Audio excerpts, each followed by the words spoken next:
Welcome students. आज की class में हमारा टॉपिक है बॉन्ड ऑर्डर और हम आज की क्लास में बॉन्ड ऑर्डर को समझने की कोशिश करेंगे कि हम इसको कैसे डिफ़ाइन करते हैं। सबसे पहली बात, बॉन्ड ऑर्डर का जो कॉन्सेप्ट है वो लाइनस पॉलिंग ने इंट्रोड्यूस करवाया था। बॉन्ड ऑर्डर को हम कैसे डिफ़ाइन करते हैं? इसको हम ऐसे डिफ़ाइन करते हैं कि ये डिफरेंस है नंबर ऑफ़ बॉन्ड्स और एंटी बॉन्ड्स के दरमियान।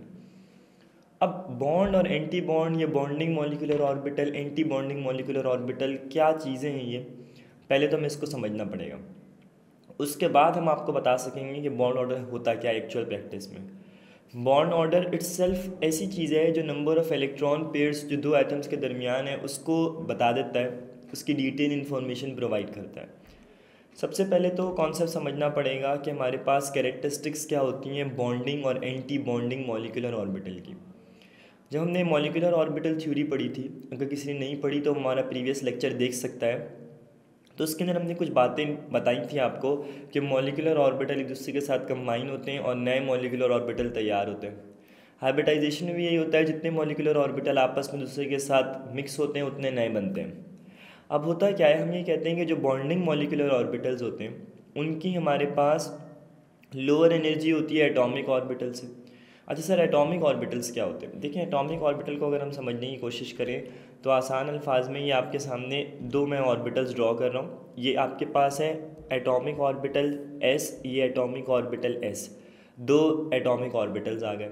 इनको हम क्या करेंगे? मिक्स करेंगे। जैसे एक दूसरे के साथ ये मिक्स होंगे तो इनके अंदर इंटरेक्शन स्टार्ट हो जाएगी और हमारे पास दो हैं, यानी कि एक ये वाला एस ऑर्बिटल है, एक ये वाला एस ऑर्बिटल है। दो एस ऑर्बिटल आपस में एक दूसरे के साथ जुड़ेंगे तो दो नए ऑर्बिटल तैयार होंगे। एक कहलाते हैं बॉन्डिंग मॉलिक्यूलर ऑर्बिटल, एक कहलाते हैं एंटी बॉन्डिंग।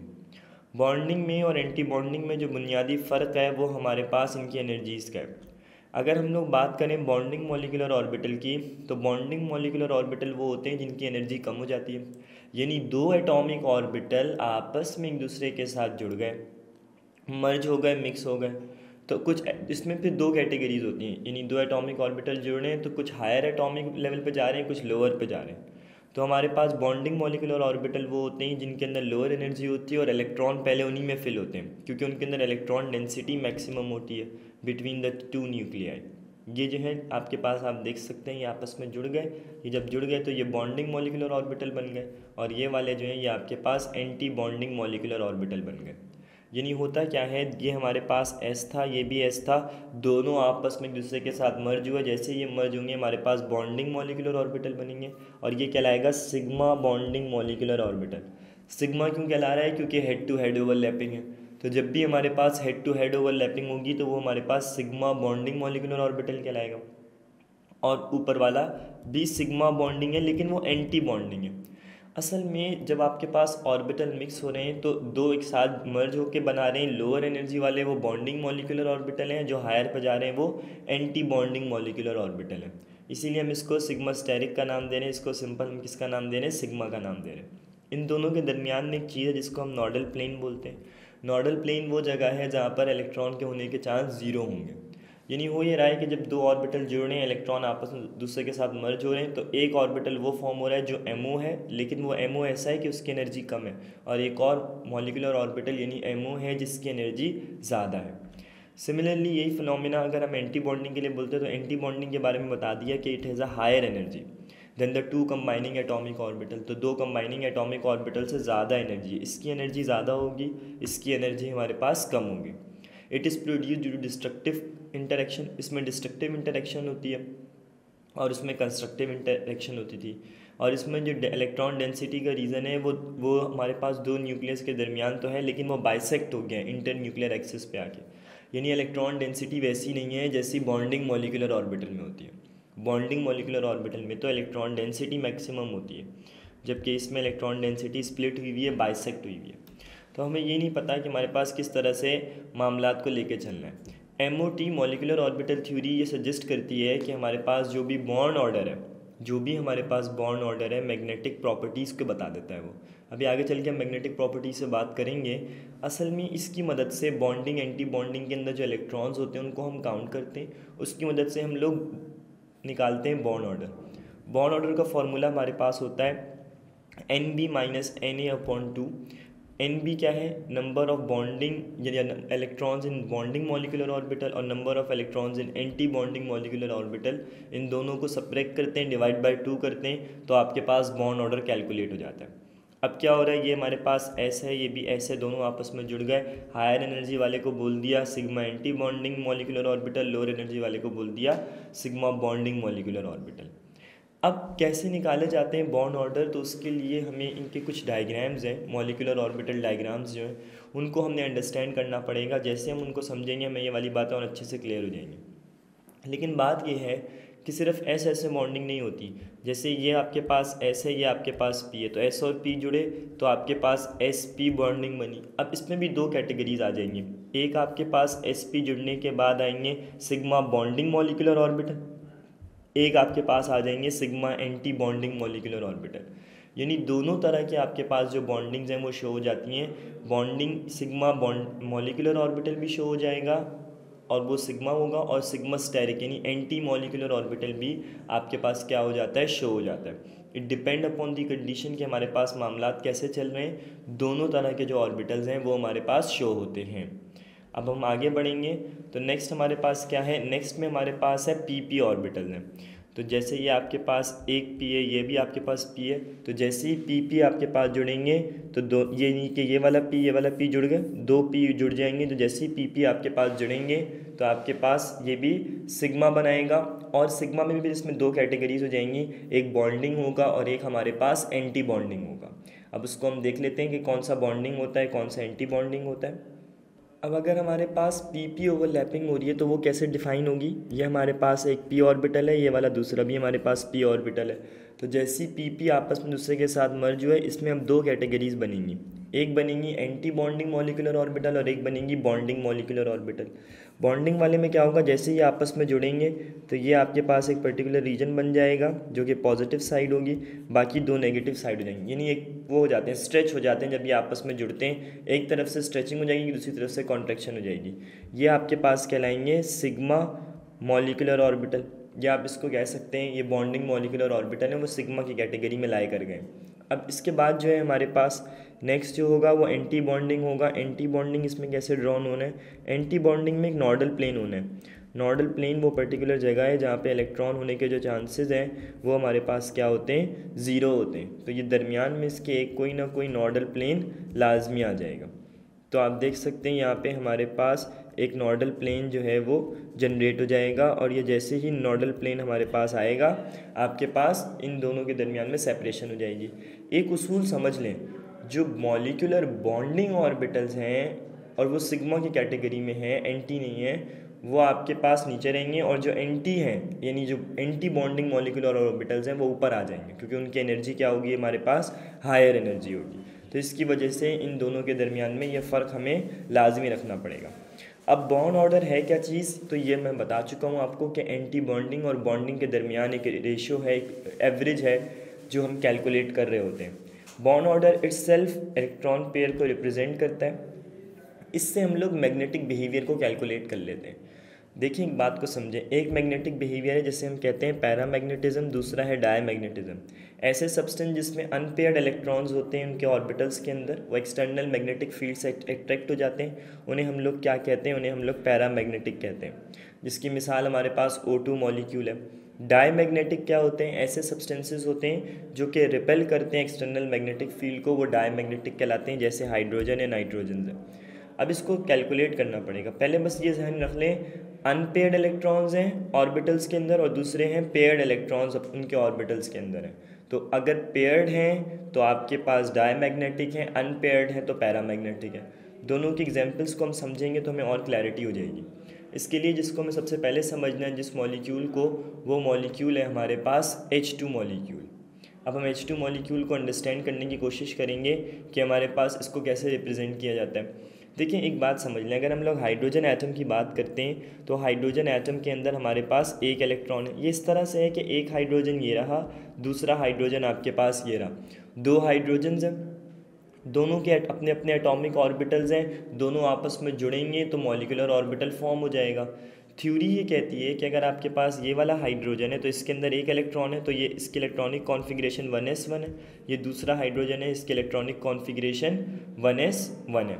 दोनों आपस में जुड़ेंगे और मॉलिक्यूलर ऑर्बिटल और एंटी मॉलिक्यूलर ऑर्बिटल फॉर्म करेंगे और इलेक्ट्रॉन्स जो है ना उसी हिसाब से एडजस्ट होंगे। थोड़ा सा पहले पढ़ लेते हैं। According to the rule of electronic configuration, electrons accommodate in bonding molecular orbital since it possess lower energy. पहले इलेक्ट्रॉन्स कहाँ चले जाएंगे? मॉलिक्यूलर ऑर्बिटल कौन से वाले? जो बॉन्डिंग है, इसको हम कहते हैं BMO में सबसे पहले इलेक्ट्रॉन फिल होंगे। उसके बाद जो बाकी बचेंगे उसमें चले जाएंगे एंटी बॉन्डिंग मॉलिक्यूलर ऑर्बिटल में, वो वैकेंट रहता है अक्सर। अच्छा, अब होता क्या है, इसकी एक इलस्ट्रेशन ड्रॉ करते हैं ताकि आपको और क्लियरिटी हो जाए। ये देखिए, हमारे पास पहला हाइड्रोजन आ गया, उसमें हमारे पास आ गया, ये हमारे पास आ गया पहला हाइड्रोजन, उसमें हमारे पास आ गया एक इलेक्ट्रॉन। फिर इसी तरीके से हमारे पास आ गया दूसरा हाइड्रोजन, उसमें भी हमारे पास आ गया एक इलेक्ट्रॉन। तो दोनों के अंदर हमारे पास एक एक इलेक्ट्रॉन है, हमें ये बात पहले से मालूम है। अब होता क्या है, पहले का हाइड्रोजन का इलेक्ट्रॉन दूसरे हाइड्रोजन का इलेक्ट्रॉन दोनों आपस में जुड़ेंगे और ये वाला जो आपके पास हाइड्रोजन के इलेक्ट्रॉन्स हैं वो मिलके क्या बनाएंगे? वो मिलके बॉन्डिंग मॉलिक्यूलर ऑर्बिटल में चले जाएंगे। अच्छा, एंटी बॉन्डिंग में कुछ भी नहीं होगा। देखिए, होगा तो यही ना, जब दोनों एटॉमिक ऑर्बिटल आपस में दूसरे के साथ जुड़ रहे हैं तो होना क्या है, ये वाला एक ऑर्बिटल है, ये वाला एक ऑर्बिटल है, जिसको इस तरह समझ लें कि ये एक ऑर्बिटल S है, दूसरा भी S है। तो जैसे ये मर्ज होंगे आपके पास एक बनेंगे बॉन्डिंग और एक जो है वो आपके पास किस फॉर्म में आ जाएंगे? वो आ जाएंगे एंटी बॉन्डिंग की फॉर्म में। तो एंटी बॉन्डिंग वालों में इलेक्ट्रॉन है ही नहीं। क्यों? क्योंकि टोटल 2 इलेक्ट्रॉन है, इलेक्ट्रॉन की तादाद नहीं बढ़ सकती। एक इलेक्ट्रॉन ये रहा, एक इलेक्ट्रॉन ये रहा, दोनों ने मिलके पहले बॉन्डिंग में ही जाना है क्योंकि लोअर एनर्जी है, लोअर एनर्जी की ही प्रेफरेंस है। तो अगर मैं पूछूं नंबर ऑफ बॉन्डिंग इलेक्ट्रॉन्स कितने, तो आप बोलेंगे sir number of bonding electron इसमें 2 है। Number of bonding electron NB कहते हैं इसको हम लोग। और number of anti bonding electron इस पर्टिकुलर केस में कितने हैं? 0 हैं। तो हम लिख देंगे number of anti bonding electron is 0। अब हम दोनों का क्या करेंगे? इन दोनों का हम लोग एवरेज निकालेंगे। जैसे ही हम इनका एवरेज कैलकुलेट करेंगे हमारे पास बॉन्ड ऑर्डर आ जाएगा। एंटी बॉन्डिंग में कुछ नहीं आएगा, एंटी बॉन्डिंग वैकेंट रहेगी हमारे पास। इसको यहाँ से और भी समझ सकते हैं, ये बॉन्डिंग मॉलिक्यूलर ऑर्बिटल है, number of bonding molecular orbital, और ये number of anti bonding molecular orbital. ठीक हो गया। बॉन्डिंग मॉलिक्यूलर ऑर्बिटल में कितने इलेक्ट्रॉन्स हैं? 2। एंटी बॉन्डिंग में 2 माइनस 0/2। तो इस पर्टिकुलर चीज़ का जो बॉन्ड ऑर्डर है, ये जो हाइड्रोजन है इसका बॉन्ड ऑर्डर क्या आ गया? 1 आ गया। क्या इसमें कोई पेयर्ड है? जवाब है इसके अंदर कोई पेयर्ड मौजूद नहीं है, नो अनपेयर्ड इलेक्ट्रॉन मौजूद हैं। तो इसका मतलब इसका जो बॉन्ड ऑर्डर है हमारे पास वो क्या आएगा? हमारे पास 1 आएगा। और नेचर के एतबार से क्योंकि कोई अनपेयर्ड इलेक्ट्रॉन मौजूद नहीं है, सारे पेयर्ड हैं, 2 ही हैं, दोनों पेयर में ही हैं, एक साथ जुड़े हुए। ये आपके पास डायमैग्नेटिक कहलाएगा नेचर के अंदर। डायमैग्नेटिक का मतलब ये आपके पास रिपल्जन का फिनोमिना करेगा जब इसको एक्सटर्नल मैग्नेटिक फील्ड इसके ऊपर अप्लाई होगी। O2 मॉलिक्यूल की बात करेंगे स्टूडेंट्स, तो O2 की अगर हम बात करें तो इसकी इलेक्ट्रॉनिक कॉन्फ़िगरेशन है 1s2 2s2 2p4। क्यों? क्योंकि एटॉमिक नंबर 8 है।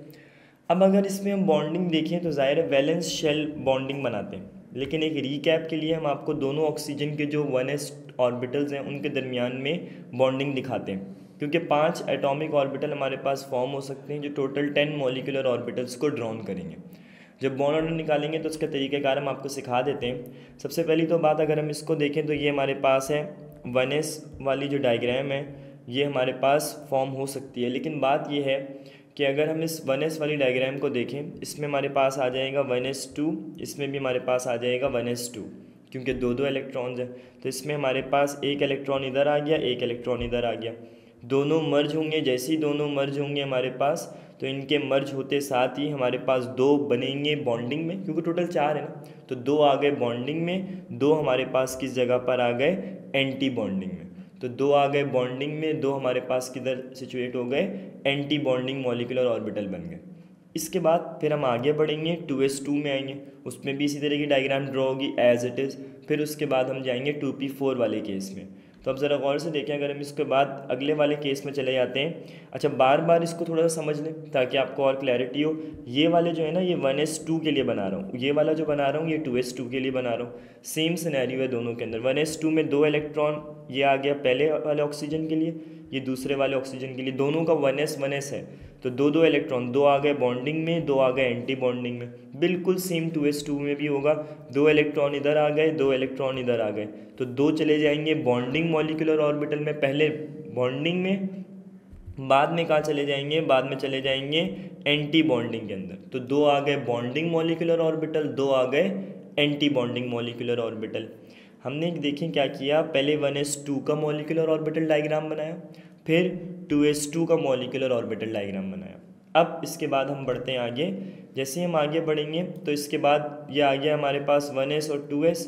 इसको चाहें तो ड्रॉ कर सकते हैं दोबारा से, बार बार ये प्रैक्टिस के लिए रखा हुआ है। इसके बाद जो असल डायग्राम्स ड्रॉ करनी है वो है हमारे पास इससे आगे। इससे आगे अगर हम देखते हैं तो 2p4 जो है उसको समझ लें अच्छे तरीके से कि 2p4 में जो इलेक्ट्रॉन्स हैं वो हमारे पास कैसे एडजस्ट होते हैं। अच्छा, अब अगर हम लोग बात करें 2p4 के, तो 4 इलेक्ट्रॉन हैं, ये भी 2p है, ये भी 2p है। 4 electron according to Hund's rule fill होंगे, पहले एक में एक गया, फिर दूसरे में, फिर तीसरे में, उसके बाद अगेन फिल हुआ, क्योंकि 2p4 फिल करना है, 2p4 फिल करना है। अब होगा क्या, ये आपके पास स्प्लिट हो जाएंगे बॉन्डिंग में और एंटी बॉन्डिंग में, और क्योंकि आपके पास ऑक्सीजन है तो उसमें डबल बॉन्ड बनता है, यानी पाई इलेक्ट्रॉन काउंट होंगे, तो 2py और 2pz पाई में चले जाएंगे, और px जो है वो सिंपल सिग्मा बॉन्डिंग के अंदर ही आपके पास रहेगा। अब होता क्या है, क्योंकि इनकी एनर्जी सेम है तो इनको हम लोग एक जगह के ऊपर रखा हुआ है। अब देखिए करना क्या है, करेंगे कुछ नहीं, यहाँ पे 4 इलेक्ट्रॉन है, यहाँ पे 4, 4 और 4 कितने इलेक्ट्रॉन हुए, 8। अब 8 इलेक्ट्रॉन को फिल कैसे करेंगे, पहले 2 इलेक्ट्रॉन गए बॉन्डिंग में, फिर 2 इलेक्ट्रॉन गए बॉन्डिंग में, फिर 2 इलेक्ट्रॉन गए बॉन्डिंग में, 6 इलेक्ट्रॉन गए लोअर ऑर्बिटल्स में। हमेशा पहले लोअर ऑर्बिटल में इलेक्ट्रॉन जाते हैं, उसके बाद फिर हायर ऑर्बिटल में जाएंगे। हायर का मतलब एंटी बॉन्डिंग में। तो बॉन्डिंग में मैक्सिमम कैपेसिटी है कितनी, मैक्सिमम है ही इनके पास जो कैपेसिटी वो 6 की है, तो 6 के 6 इलेक्ट्रॉन हमने इसके अंदर क्या कर दिए बेटा, फिल कर दिए। अब कितने बच गए, 2 बच गए, तो वो 2 चले गए, एक py में चला गया, एक pz में चला गया। py वाला सिग्मा बनाएगा, pz वाला पाई बनाएगा, px वाला जो है वो हमारे पास क्या रह जाएगा, इस पर्टिकुलर केस में एम्प्टी रह जाएगा। अच्छा, इस तरफ से अगर देखें गौर से तो ये 1s2 की कॉन्फ़िगरेशन है दोनों ऑक्सीजन की, ये 2s2 की कॉन्फ़िगरेशन है, और ये हमारे पास 2p4 की कॉन्फ़िगरेशन है। अब अगर हम इसमें बॉन्ड ऑर्डर निकालने की कोशिश करें तो हमें ये पता चलता है कि 2 हैं बॉन्डिंग ये रहे, 2 बॉन्डिंग ये रहे, और फिर 2 2 4 और 2 6, 6 बॉन्डिंग ये रहे। टोटल बॉन्डिंग कितने हो गए अगर काउंट करें तो 6 तो ये रहे, फिर 2 बॉन्डिंग ये रहे, 2 बॉन्डिंग यहाँ पर है, तो टोटल कितने हो गए, 8 10 हो गए। 6 + 2 8 + 2 10, 10 आ गए bonding electron. Anti bonding count कर रहे हैं तो एंटी बॉन्डिंग 2 यहाँ पर एंटी बॉन्डिंग है, 2 यहाँ पर एंटी बॉन्डिंग है, और सिमिलरली 2 यहाँ पे एंटी बॉन्डिंग है। तो अगर एंटी बॉन्डिंग काउंट हो रहे हैं तो आपके पास एंटी बॉन्डिंग की तादाद कितनी है, 2 + 2 4 + 2 6, तो एंटी बॉन्डिंग आ गए 6, और बॉन्डिंग आपके पास कितने हैं टोटल, 10। इनको अब हम फॉर्मूला लगाएंगे, अप्लाई करेंगे, और हमारे पास बॉन्ड ऑर्डर क्या हो जाएगा, कैलकुलेट हो जाएगा। अब हम अगर इधर फॉर्मूला अप्लाई करते हैं तो हमारे पास इसका फॉर्मूला कैसे होगा, बॉन्ड ऑर्डर को कैसे डिटरमिन करेंगे, number of bonding minus number of anti bonding. अब बॉन्डिंग में और एंटी बॉन्डिंग को हम ज़रा फाइंड आउट कर लेते हैं, देखते हैं ज़रा बॉन्डिंग कितने थे, टोटल 10 थे, एंटी बॉन्डिंग कितने थे 6, 10 - 6 हमारे पास हो जाएगा 4, 4/2, तो नेट आंसर हमारे पास क्या आ जाएगा, 2 आ जाएगा। तो ओवरऑल जो बॉन्ड ऑर्डर हमारे पास निकल के आ गया वो कितना आ गया, 2 आ गया। अब एक बात याद रखिएगा, अगर सारे पेयर्ड थे जैसे हाइड्रोजन में थे वो तो डायमैग्नेटिक था। अब इसमें अगर हम देखें इसको बैक करके तो आपको पता चलेगा ये वाले जो है ना, दीज आर, ये हमारे पास अनपेयर्ड हैं। तो अगर आपके पास कोई चीज़ अनपेयर्ड होती है तो अनपेयर्ड वाले किस कैटेगरी में लाए कर जाते हैं, पैरामैग्नेटिक की। यही वजह है कि इसके अंदर 2 अनपेयर्ड इलेक्ट्रॉन्स हैं एंटी बॉन्डिंग मॉलिक्यूलर ऑर्बिटल में। यही वजह है कि O2 जो है वो हमारे पास कैसा बिहेवियर है, पैरामैग्नेटिक बिहेवियर शो करेगा, अट्रैक्ट हो जाएंगे मैग्नेटिक फील्ड के अंदर। मॉलिक्यूलर ऑर्बिटल कॉन्फ़िगरेशंस जो होती हैं वो एनर्जी के ऑर्डर के एतबार से लिखी जाती हैं। मिसाल के तौर पे सिग्मा S की और सिग्मा स्टेरिक 1s, अगर हम इसको देखें तो हमें ये पता चलता है कि 1s की एनर्जी, 1s स्टेरिक की एनर्जी ज़्यादा होगी 1s के मुकाबले में। सिग्मा स्टेरिक 2s और सिग्मा 2s में सिग्मा स्टेरिक 2s जो है वो हमारे पास ज़्यादा एनर्जी वाला होगा, और सबसे ज़्यादा एनर्जी फिर किसकी है, पाई 2py की। सिमिलरली आगे भी अगर हम ऑर्डर देखते हैं तो ये ऑर्डर असल में इसलिए डिज़ाइन किया गया है ताकि जो ऑर्बिटल्स की एनर्जीज़ हैं उनके हिसाब से हम कैलकुलेशंस कर लें। यूजुअली हम तो डायरेक्ट डायग्राम्स को देखते हैं और उसके अंदर वैल्यूज़ को पुट कर देते हैं, pi 2pz, sigma 2px, sigma asterisk 2py। Asterisk वाले तो हमेशा ज़्यादा ही होंगे। इस वाले केस में ये हुआ है कि 2py क्योंकि सिग्मा बना दिया है, सॉरी पाई बना दिया उसने, तो उसकी एनर्जी ज़्यादा हो गई है। अदरवाइज़ हमारे पास सिग्मा आपके पास px जो है उसकी एनर्जी कम ही रहेगी, लेकिन पाई स्टेरिक 2py की एनर्जी ज़्यादा होगी। फिर उसके बाद पाई स्टेरिक 2pz और सिग्मा स्टेरिक 2px में अगर देखा जा रहा है तो सिग्मा स्टेरिक 2px की एनर्जी ज़्यादा है। यही वजह है कि वो सबसे ऊपर ड्रॉ हुआ है, ये है सिग्मा स्टेरिक 2px, इसकी एनर्जी सबसे ज़्यादा है, इसीलिए ये सबसे ऊपर हमारे पास क्या किया गया है, ड्रॉन किया गया। अगर आसान अल्फाज में हम देखें तो शुरू में जो है हमने उन ऑर्बिटल्स को कंसिडर किया जो हमारे पास पहले वाले थे, यानी शुरू में हमने इनकी एनर्जीज़ को देख लिया, तो इसकी जो स्टेरिक की एनर्जी है वो ज़्यादा है, 1s सिग्मा की एनर्जी कम है। उसके अलावा 2s स्टेरिक की एनर्जी ज़्यादा है और सिग्मा 2s की एनर्जी कम है। तो बिल्कुल वही ऑर्डर यहाँ लिखा हुआ है कि जो s है उसकी एनर्जी स्टेरिक वाला जो है 1s स्टेरिक उसकी एनर्जी ज़्यादा और 1s की एनर्जी सिग्मा की कम, फिर 2s स्टेरिक सिग्मा की एनर्जी ज़्यादा, 2s सिग्मा जो सिंपल है उसकी एनर्जी कम, ये ऑर्डर आ गया। फिर उसके बाद इसको कंपेयर किया गया है 2py से, यानी पाई 2py की जो एनर्जी है दिस वन, ये जो पाई 2py है इसकी एनर्जी से जब कंपेयर किया तो ये सबसे हायर लेवल के ऊपर हमारे पास अचीवमेंट हो गई है इसकी। फिर इसके बाद पाई 2pz, फिर सिग्मा 2px, पाई स्टेरिक 2py को कंपेयर किया गया, यानी आपस में जो ऑर्बिटल्स हैं उनकी एनर्जीज़ को कंपेयर करके इनका ऑर्डर क्या लिख दिया गया। जो सबसे हाईएस्ट ऑर्डर है वो हमारे पास किसका आया हुआ है, वो हमारे पास सिग्मा स्टेरिक 2px का आया हुआ है। अब बिल्कुल इसी पैटर्न के ऊपर जैसे हमने हाइड्रोजन और ऑक्सीजन के बॉन्ड ऑर्डर को कैलकुलेट किया और बता दिया किसकी नेचर डायमैग्नेटिक है, किसकी पैरामैग्नेटिक है, तो उसी के लिए हमारे पास एक असेसमेंट है, सेल्फ असेसमेंट का क्वेश्चन है। इसमें हमें मॉलिक्यूलर ऑर्बिटल डायग्राम बनानी है N2 मॉलिक्यूल की और उसका बॉन्ड ऑर्डर निकालना है। ये भी बताना है कि ये पैरामैग्नेटिक है, ये डायमैग्नेटिक है। तो स्टूडेंट्स ये आपके लिए एक तरह का टास्क है। इस लेक्चर को देखने के बाद मुझे उम्मीद है आप इस टास्क को अच्छे से परफॉर्म कर सकेंगे। मुझे उम्मीद है आपको ये लेक्चर अच्छे से समझ में आया होगा। Thank you. हाँ भाई, वीडियो देख ली, नोट्स बना लिए। अब इस टॉपिक और बाकी टॉपिक्स, पास्ट पेपर्स, इन सब चीजों के एमसीक्यूज के लिए फौरन छा जाओ ऐप डाउनलोड करो। जल्दी करो और छा जाओ।